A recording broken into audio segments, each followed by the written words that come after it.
This is Eric McKenzie of Newterra with another edition of our Watertime Post, highlighting on-time delivery of our water solutions.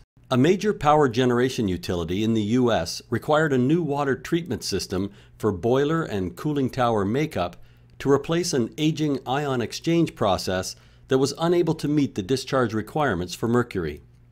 Newterra headed a design and build team that provided complete engineering, process equipment supply, and construction services for the demolition and removal of the existing water treatment system and installation of a new reverse osmosis and electro-deionization process. The Newterra modular system provides over 300 gallons per minute of RO-treated water to the cooling towers and a second pass RO with EDI providing feedwater to the boilers. The new process dramatically reduces hazardous chemical consumption critical to the plant achieving effluent discharge water quality objectives.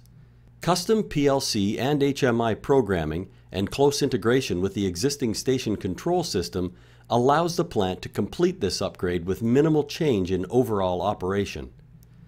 For more information, visit our website anytime or email us at info@newterra.com. Please follow Newterra for more information on our on-time deliveries of creative water solutions.